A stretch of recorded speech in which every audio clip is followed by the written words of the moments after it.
उत्तर प्रदेश के एक छोटे से गांव शिवपुर में समय मानो थम सा गया था।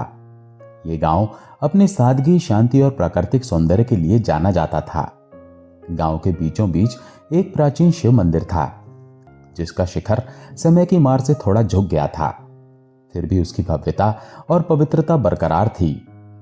मंदिर के चारों ओर बेल के पेड़ों की कतार थी, जिनके हरे भरे पत्ते सुबह की पहली किरण के साथ चमकते थे। ये पत्ते गांव के भक्तों के लिए विशेष महत्व रखते थे, क्योंकि इन्हें हर दिन शिवलिंग पर चढ़ाया जाता था। गांव वाले मानते थे कि इस मंदिर में सच्चे मन से की गई प्रार्थना कभी व्यर्थ नहीं जाती। मंदिर का पुजारी पंडित विश्वनाथ एक वयोवृद्ध और विद्वान व्यक्ति था। वो पिछले 40 वर्षों से मंदिर की सेवा कर रहा था। उसका मानना था कि शिव जी की कृपा से गांव ने कई संकटों को पार किया था। वो अक्सर गांव वालों को कहानियां सुनाता कि कैसे इस मंदिर ने सैकड़ों सालों तक गांव की रक्षा की। मंदिर के पास एक छोटा सा तालाब था, जो अब सूख चुका था, लेकिन बुजुर्गों का कहना था कि कभी यह तालाब पानी से लबालब रहता था और मंदिर की पवित्रता का प्रतीक था। शिवपुर गांव की आबादी ज्यादा नहीं थी। लगभग 500 परिवार यहां रहते थे। ज्यादातर लोग खेती पर निर्भर थे और उनकी जिंदगी मौसम के भरोसे चलती थी। गांव में एक छोटा सा बाजार था, जहां जरूरी सामान मिल जाता था।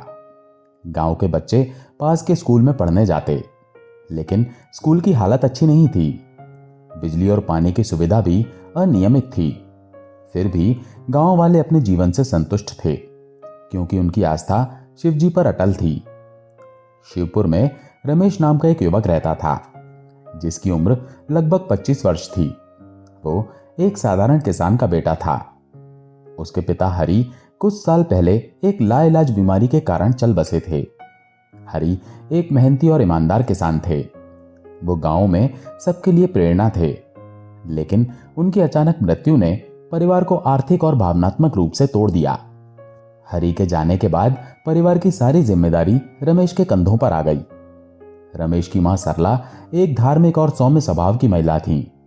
वो हर सुबह सूरज उगने से पहले उठती, स्नान करती और मंदिर जाकर शिव जी को बेलपत्र चढ़ाती। उनके लिए यह न केवल एक धार्मिक कर्मकांड था, बल्कि एक आध्यात्मिक अनुभव भी था। वो मानती थीं कि बेलपत्र चढ़ाने से शिव जी प्रसन्न होते हैं और भक्तों की हर मनोकामना पूरी करते हैं। सरला की भक्ति इतनी गहरी थी कि गांव वाले उसे शिव की सच्ची भक्त कहकर बुलाते थे। वो अक्सर गांव की अन्य महिलाओं को भी मंदिर आने और बेलपत्र चढ़ाने के लिए प्रेरित करती थी। रमेश की एक छोटी बहन थी, काव्या, जो गांव के स्कूल में 10वीं कक्षा में पढ़ती थी। काव्या बहुत होनहार थी। वो अपनी कक्षा में हमेशा अव्वल आती और सपना देखती थी कि वो एक दिन इंजीनियर बनकर अपने परिवार की गरीबी को दूर करेगी। काव्या की मेहनत और लगन देखकर रमेश और सरला को बहुत गर्व होता, लेकिन उन्हें यह भी चिंता सताती कि उसकी पढ़ाई के लिए पैसे कहां से आएंगे। काव्या के स्कूल की फीस और किताबों का खर्च भी रमेश के लिए भारी पड़ता था। परिवार की आर्थिक स्थिति बहुत खराब थी। उनके पास कुछ बीघा खेत थे, लेकिन फसल का दारोमदार मौसम पर निर्भर था। कभी सूखा तो कभी बाढ़। हर साल कोई ना कोई मुसीबत आ ही जाती थी। रमेश दिन रात खेतों में मेहनत करता, लेकिन मेहनत का फल उतना नहीं मिलता जितना चाहिए था। गांव के साहूकार रामलाल से लिया गया कर्ज परिवार के सिर पर भारी बोझ था। रामलाल एक कठोर और लालची व्यक्ति था।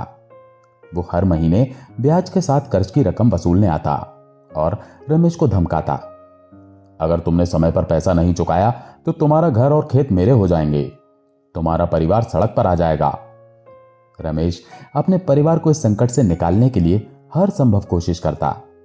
वो दिन में खेतों में काम करता और रात को गांव के छोटे मोटे काम करके कुछ अतिरिक्त पैसे कमाने की कोशिश करता, लेकिन उसकी कमाई इतनी कम थी कि कर्ज का ब्याज चुकाना भी मुश्किल हो रहा था। रमेश को भक्ति, पूजा और धार्मिक कर्म कांडों में ज्यादा विश्वास नहीं था। वो एक व्यवहारिक सोच वाला युवक था, जो मानता था कि मेहनत ही इंसान का भाग्य बदल सकती है। उसकी मां सरला उसे बार बार शिवजी की भक्ति के लिए प्रेरित करती थीं। वो कहती, बेटा, सच्चे मन से भोलेनाथ की पूजा करो। वे हमारी हर पुकार सुनते हैं। बेलपत्र चढ़ाओ, अपने मन की बात शिवजी को बताओ, वे सब ठीक कर देंगे। लेकिन रमेश का जवाब हमेशा एक जैसा होता, मां, अगर शिवजी इतने दयालु हैं तो हमारे साथ इतनी मुसीबतें क्यों हैं? मैं दिन रात मेहनत करता हूं, फिर भी हमारी हालत नहीं सुधरती। ये पूजा पाठ बस समय की बर्बादी है। सरला उसकी बात सुनकर धैर्य से जवाब देती, रमेश, भक्ति का फल तुरंत नहीं मिलता। शिवजी हमारी परीक्षा लेते हैं। जब सही समय आएगा वे सब ठीक कर देंगे। तू बस एक बार सच्चे मन से बेलपत्र चढ़ाकर देख। रमेश अपनी मां की बात सुनकर चुप हो जाता, लेकिन उसके मन में संशय बना रहता। वो कभी कभी मां के कहने पर मंदिर जाता, लेकिन उसका मन पूजा में नहीं लगता था। सरला की भक्ति केवल मंदिर तक सीमित नहीं थी। वो घर पर भी एक छोटा सा पूजा स्थल बनाए रखती थी, जहां वो हर शाम दीप जलाती और शिवजी की आरती करती। वो काव्या को भी अपने साथ पूजा में शामिल करती और उसे शिवजी की कहानियां सुनाती। काव्या अपनी मां की तरह धार्मिक थी और मंदिर जाना उसे बहुत अच्छा लगता था। वो अक्सर रमेश से कहती, भैया तुम भी मां के साथ मंदिर चलो, वहां बहुत शांति मिलती है। लेकिन रमेश हंसकर टाल देता, काव्या, मेरे पास इतना समय नहीं है, मुझे खेतों में काम करना है, तुम्हारी पढ़ाई का खर्च जो जुटाना है। एक साल शिवपुर में भयंकर सूखा पड़ा। आसमान से पानी की एक बूंद भी नहीं गिरी। खेत सूखकर बंजर हो गए और रमेश की सारी मेहनत बेकार चली गई। उसने गांव के कुएं से पानी लाकर खेतों को सींचने की कोशिश की, लेकिन पानी इतना कम था कि कुछ फायदा नहीं हुआ। गांव के अन्य किसानों की हालत भी ऐसी ही थी। लोग भूख और कर्ज के बोझ तले दबने लगे। रमेश ने रामलाल से और कर्ज लिया, ये सोचकर कि अगली फसल अच्छी होगी और वो कर्ज चुका देगा। उसने अपने खेतों में गेहूं और चावल की फसल बोई, लेकिन सूखे ने सब कुछ नष्ट कर दिया। खेतों में केवल सूखी मिट्टी और टूटी फूटी फसलें बची थीं। रामलाल ने रमेश पर दबाव डालना शुरू कर दिया। वो हर हफ्ते रमेश के घर आता और धमकी देता, रमेश, अगर तुमने मेरा कर्ज नहीं चुकाया तो मैं तुम्हारे खेत और घर को अपने कब्जे में ले लूंगा। तुम्हारा परिवार सड़क पर आ जाएगा। रमेश रात रात भर जागकर सोचता कि वो अपने परिवार को इस संकट से कैसे निकाले। उसका मन इतना अशांत था कि वो ठीक से खाना भी नहीं खा पाता था। काव्या की पढ़ाई का खर्च, मां की दवाइयां और कर्ज का ब्याज, ये सारी चिंताएं उसे घेरे रहती थी। वो अपनी मां और बहन से अपनी परेशानियां छिपाने की कोशिश करता, लेकिन सरला उसकी आंखों में छुपा दर्द देख लेती थी।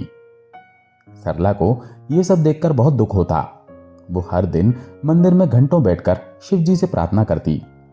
वो बेल के पेड़ से सबसे सुंदर और ताजा पत्ते चुनती, उन्हें साफ पानी से धोती और बड़े ही श्रद्धा भाव से शिवलिंग पर चढ़ाती। वो कहती, हे भोलेनाथ, मेरे बच्चों का भविष्य संभाल लो, हमें इस संकट से निकालो। मेरे पास तुम्हारे सिवा और कोई सहारा नहीं है। एक रात रमेश को नींद नहीं आ रही थी। वो घर के आंगन में टहल रहा था जब उसने देखा कि उसकी मां मंदिर की ओर जा रही थी। ये देखकर उसे आश्चर्य हुआ, क्योंकि इतनी रात को मां पहले कभी मंदिर नहीं गई थी। रात के लगभग 12 बजे थे और गांव में सन्नाटा पसरा था। जिज्ञासा और चिंता के मारे वो चुपके से उनके पीछे गया। मंदिर में सरला ने शिवलिंग के सामने बैठकर प्रार्थना शुरू की। उसने बेल पत्रों का एक थाल लिया और एक एक करके उन्हें शिवलिंग पर चढ़ाना शुरू किया। रमेश मंदिर के कोने में छिपकर यह सब देख रहा था। वो अपनी मां की भक्ति को देखकर प्रभावित हुआ, लेकिन उसका मन अभी भी संशय से भरा था। अचानक मंदिर में एक अजीब सी शांति छा गई। रमेश ने देखा कि हवा बिल्कुल थम गई थी और मंदिर के दीपक की लौ स्थिर हो गई। फिर उसे मंदिर के अंदर एक तेज रोशनी दिखाई दी। ऐसा लगा जैसे शिवलिंग से कोई दिव्य शक्ति निकल रही हो। रमेश को अपनी आंखों पर विश्वास नहीं हुआ। उसने देखा कि उसकी मां के चढ़ाए बेलपत्र हवा में तैर रहे थे। वे पत्ते धीरे धीरे ऊपर उठे, कुछ देर हवा में नाचते रहे और फिर व्यवस्थित रूप से शिवलिंग पर गिरे, मानो कोई अदृश्य शक्ति उन्हें संभाल रही हो। रमेश का शरीर कांपने लगा। उसने अपने जीवन में ऐसा कुछ कभी नहीं देखा था। वो डर और आश्चर्य से भर गया। मंदिर में एक अजीब सी ऊर्जा का संचार हो रहा था और उसे ऐसा लगा जैसे कोई उसे पुकार रहा हो। वो मंदिर के अंदर दौड़ा और अपनी मां के पास बैठ गया। सरला ने उसे देखा और कहा, बेटा तुम यहां, क्या हुआ? तुम इतने डरे हुए क्यों लग रहे हो? रमेश ने कांपते स्वर में बताया, मां, मैंने अभी अभी कुछ ऐसा देखा जो मैं समझ नहीं पा रहा। बेलपत्र हवा में तैर रहे थे और मंदिर में एक अजीब सी रोशनी थी। ऐसा कैसे हो सकता है? क्या यह सचमुच शिवजी का चमत्कार है? सरला मुस्कुराई और बोली, हाँ बेटा, यह भोलेनाथ का चमत्कार है। उन्होंने हमारी प्रार्थना सुन ली है। अब सब ठीक होगा। तू भी सच्चे मन से शिवजी की भक्ति शुरू कर। रमेश उस रात घर लौटा, लेकिन उसका मन अशांत था। उसने जो देखा वो उसके लिए अविश्वसनीय था। पहली बार उसे लगा कि शायद उसकी मां की बातों में कुछ सच्चाई है। उसने सोचा कि वो अगले दिन मंदिर जाएगा और खुद बेलपत्र चढ़ाकर देखेगा। अगले दिन सुबह गांव में एक आश्चर्यजनक घटना हुई। गांव के पास की नदी, जो पिछले कई सालों से सूखी पड़ी थी, उसमें अचानक पानी बहने लगा। ये खबर जंगल की आग की तरह फैल गई। गांव वाले हैरान थे, क्योंकि मौसम विभाग ने बारिश की कोई भविष्यवाणी नहीं की थी। कुछ बुजुर्गों ने कहा कि यह शिवजी की कृपा है। पंडित विश्वनाथ ने बताया कि मंदिर की जमीन में कई साल पहले एक भूमिगत जल स्रोत था, जो शायद फिर से सक्रिय हो गया। गांव वाले नदी के किनारे इकट्ठा हो गए।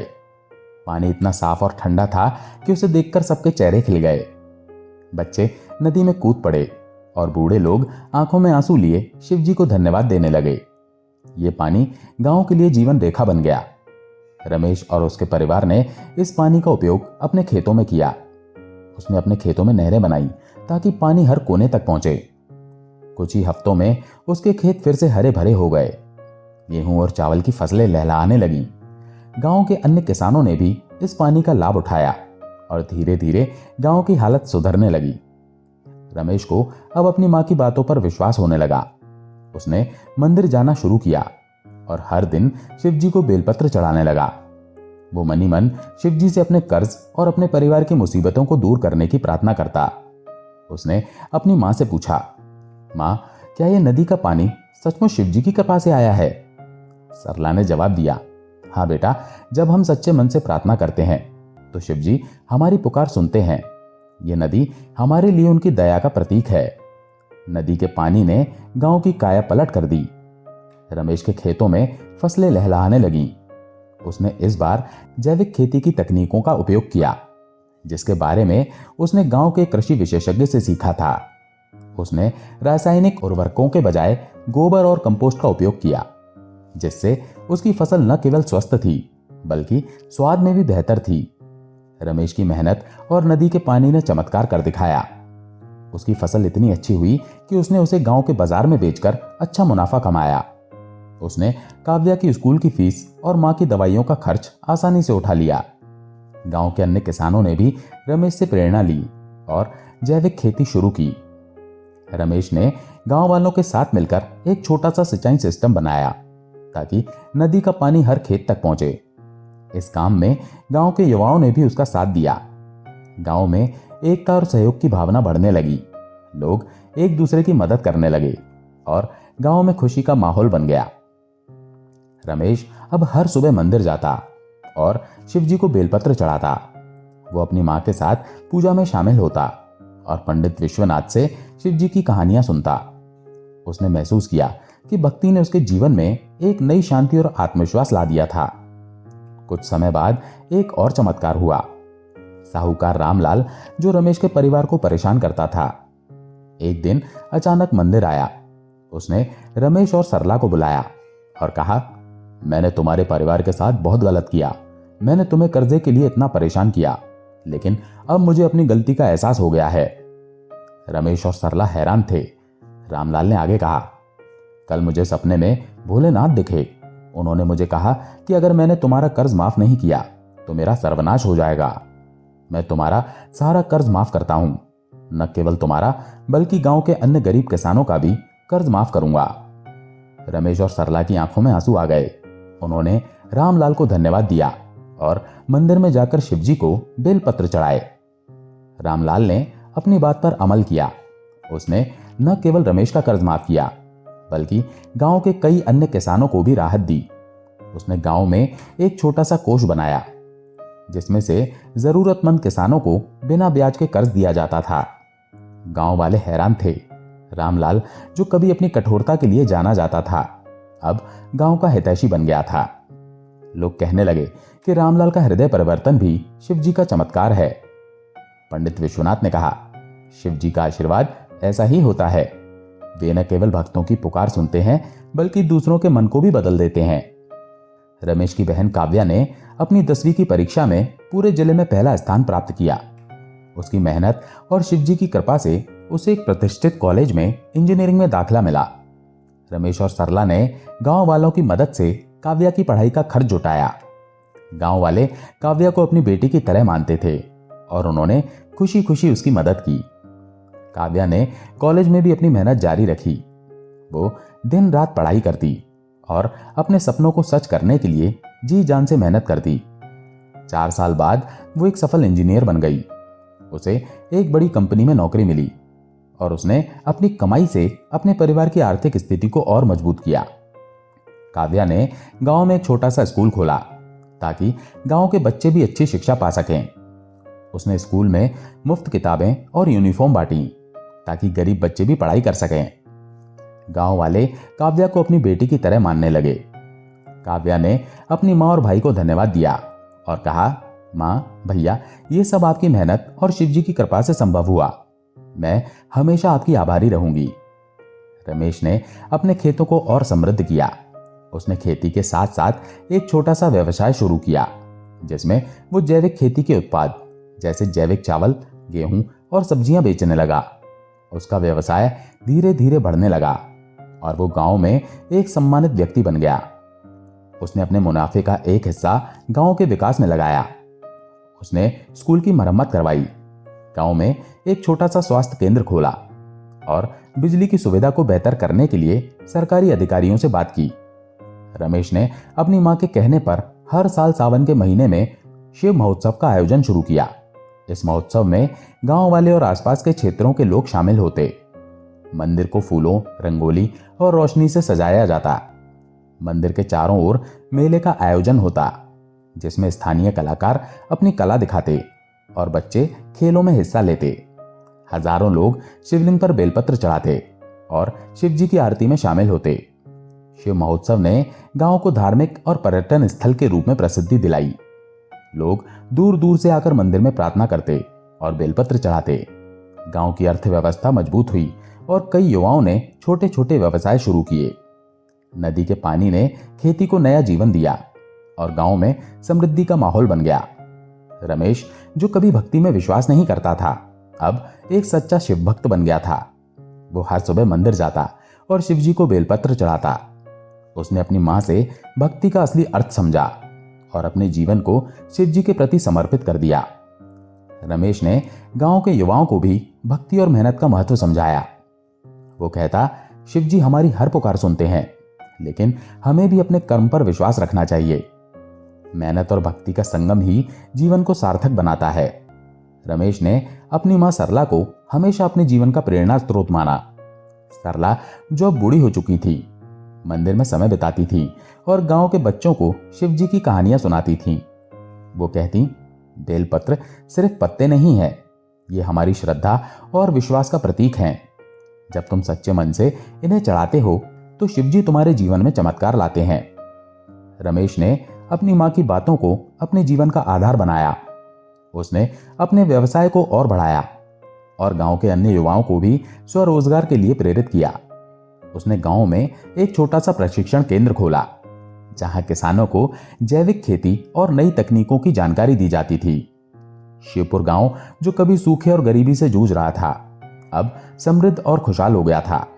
लोग मानते थे कि यह सब शिवजी की कृपा और सरला की सच्ची भक्ति का फल है। मंदिर में हर दिन भक्तों की भीड़ लगती और बेलपत्रों की सुगंध मंदिर के वातावरण को और पवित्र बनाती। ये कहानी हमें सिखाती है कि सच्ची भक्ति और विश्वास की शक्ति अनंत है। जब हम सच्चे मन से प्रार्थना करते हैं तो भोलेनाथ हमारी हर पुकार सुनते हैं। बेलपत्र, जो शिवजी को अति प्रिय है, न केवल भक्ति का प्रतीक हैं, बल्कि वे हमारे जीवन में चमत्कार ला सकते हैं। रमेश की कहानी ये भी दर्शाती है कि संशय और अविश्वास को भक्ति और विश्वास से दूर किया जा सकता है। कहानी ये भी सिखाती है कि मेहनत और भक्ति का संगम जीवन को नई दिशा दे सकता है। रमेश ने न केवल अपने परिवार की जिंदगी बदली, बल्कि पूरे गांव को समृद्ध और खुशहाल बनाया। उसकी बहन काव्या ने शिक्षा की शक्ति को दिखाया और सरला ने भक्ति की ताकत को साबित किया। शिवपुर का मंदिर आज भी गांव का गौरव है। लोग दूर दूर से आकर यहां बेलपत्र चढ़ाते हैं और शिवजी से अपने जीवन में सुख शांति की प्रार्थना करते हैं। रमेश हर साल शिव महोत्सव के दौरान मंदिर में अपनी मां के साथ बैठता है और उन चमत्कारों को याद करता है जिन्होंने उसके जीवन को बदल दिया। दोस्तों, आशा है ये कहानी आपको पसंद आई होगी। अगर पसंद आई हो तो वीडियो को लाइक करके कमेंट में ओम नमः शिवाय जरूर लिखें। चैनल पर अगर पहली बार आए हैं तो चैनल को सब्सक्राइब जरूर करें। ओम नमः शिवाय।